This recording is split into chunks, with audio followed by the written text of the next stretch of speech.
ఎరా గుట్కా మీ జగ్లకు పదే పదే ఆ యలహంక ప్యాలెస్ కు ఎందుకు చక్కెర కొడతాడు? యలహంక ప్యాలెస్ కాకపోతే చెంచలు కూడా జైలుకి పోతాడు. నీకెందుకంటే నొప్పి నా బొచ్చులేదే. ఈ తల్లో పేనుగాడే కాదు జనాలు కూడా చెవులు కొరుక్కుంటున్నారు. 14 నెలల్లో ఇప్పటికి 39 సార్లు ఎందుకు వెళ్ళాడా అని. మీ పాపపు బిడ్డ ఎందుకు పోతున్నాడో ఆ ప్రభువు నాకు రాత్రి కలలో కనిపించి చెప్పాడు. ఈ గుట్కాగడి కొద్దులే గాని చెప్పవా పాలరాజా? ఇంత ఇదిగా అడిగితే నేను చెప్పనా చిలుక?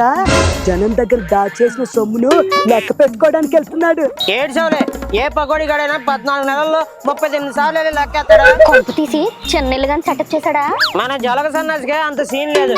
నా గుండెలో చాలా గట్టిగా ఉంటాడు ఆ విషయంలో. ఇక్కడ ఉంటే పదే పదే పోరాటాలు చేయాల్సి వస్తుందని, అసెంబ్లీకి వెళ్లాల్సి వస్తుందని ఎగ్గొట్టడానికి పారిపోతున్నాడంటావా? నీ బొంద అక్కడ ఉంటే ఆ లిక్కర్ కేసులో అరెస్ట్ అయ్యే పరిస్థితి వస్తే అక్కడికి పోలీసులు వెళ్లే లోపు ఏ అండమానో శ్రీలంక పారిపోవడానికి ఈజీగా ఉంటుందని వెళ్తున్నాడు. పిచ్చి గొర్రెల్లారా.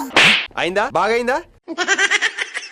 కొట్టు కొట్టు కొబ్బరికాయ పూజకి ముందు కొట్టు కొట్టు.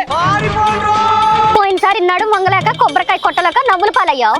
ఈసారి కూర్చొని కూడా కొట్టలేక చవట దద్దమ్మని ట్రోల్స్ పాలయ్యావు. ఏం చేస్తావు? నా కర్మ అలా ఏడ్చి చచ్చింది. నాకు కొబ్బరికాయ ఫోబియా పట్టుకుని చచ్చింది. దాన్ని దూరంగా పెట్టేశావు. అయినా లేని భక్తి ఉన్నట్లు బొట్టు పెట్టి కటింగ్ ఇస్తే ఆ దేవుడు చూస్తూ ఊరుకుంటాడా ఏంటి?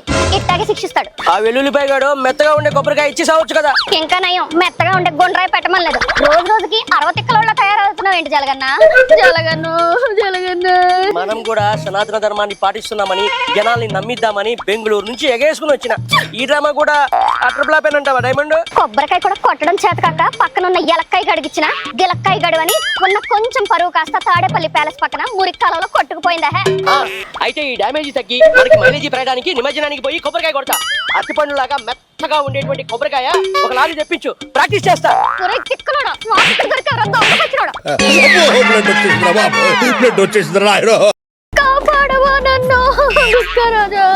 నీ దొంగడుపులు మాని మళ్ళీ ఏ పనికి మన పని చేసి వచ్చావో అది చెప్పాడు. నేను చేసిన 2 పనులకి నా పరువు పోయేలా ఉంది. గుండె నొప్పి పిత్రే.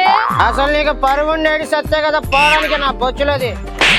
నా నగరి మున్సిపాలిటీ 6వ వార్డుకు వైసీపీ కౌన్సిలర్ ను తమిళనాడు నుంచి దించా. ఐశ్వర్య అనే ఆవిడ్ని అక్కడి నుంచి లాక్కొచ్చి సాయి సంధ్యారాణిగా పేరు మార్చి ఫేక్ ఓటర్ కార్డు సృష్టించి ఏకగ్రీవంగా ఎన్నిక చేయించా. ఇట్లాంటి ఫేక్ పనులు నీకు మన సౌడదత్తమ్మ గారికి ఫస్ట్ నుంచి అలవాటేగా. ఇంకోటి ఏదో చెప్పి తగలాడే. తమిళనాడులో జరిగిన ఒక సంఘటన తాలూకా వీడియోని తెప్పించి దళితులను రెచ్చగొట్టేలా ఇది అమరావతిలోనే జరిగిందంటూ మన సోషల్ మీడియాలో సైకోలతో పోస్టులు పెట్టించా. తమిళనాడులోని ఓ ప్రాంతంలో ఈ ఘటన జరిగినట్లు తమిళ భాషలో ఉన్న పదాలని తొలగించి అమరావతికి ఆపాదించారంటూ కౌంటర్ ఇచ్చింది. అమ్మ దొంగన పిత్రే, నువ్వు మామూలు కంత్రి కాదు, జగత్కిరాడివే. అట్లా పోగడం మాకు ఏం చెయ్యాలో ఐడియా గుట్కా పిత్రే. ఏముంది, నేను గుండె నొప్పి అని ఎలా నాటకం ఆడాను, నువ్వు పైల్స్ ప్రాబ్లం అని డ్రామా ఆడేసి ఆసుపత్రిలో తప్పుడేసుకుని దొంగ పోయా. అయిందా? బాగైందా? నీకు అస్సలు మైండ్ కొంచెం కూడా లేదా? అవును నిజమే. ఏ డైమండ్, పొద్దునే పిచ్చి కలిగి దాగొచ్చినావు ఏంది? చెక్క వాగుతా ఉన్నావు. టీటీడీ భూముల్ని టూరిజం కి ఇచ్చారంటూ గోల చేయమని ఆ కరుణాకర్ రెడ్డి పిత్రేగాడిని మీడియా కొట్టాల ముందు కుసుగలుపుతావా? నీకు అసలు బుర్ర బుద్ధి ఏడ్చాయా కొంచెమైనా? లేకపోతే అలిపిరి దగ్గర కట్టబోయే ముంతాజ్ హోటల్ కి నేను ఇచ్చిన 20 ఎకరాలు రద్దు చేస్తారా? ఆ ఈగో హట్ అయ్యి ఇలా రచ్చ చేయమని చెప్పిన.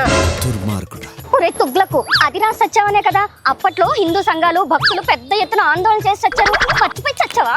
అయితే మాత్రం ఆ భూమిని లాగేసుకుని టూరిజంకి ఎలా ఇస్తారని కడుపు మండి రంకలేస్తాను. టూరిజం వాళ్ళు ఆ భూమిని టీటీడీకి ఇచ్చేసి దానికి బదులుగా రోడ్డుకి అవతల పక్కనున్న భూమిని తీసుకుంది. అందులో తప్పే ఉంది నీ బొంద. అయినా అంతా వాళ్ళ ఇష్టమేనా? ప్రతిపక్ష నాయకుడైనా నాకు చెప్పాలన్న కనీస జ్ఞానం కూడా లేదా? చెప్ప.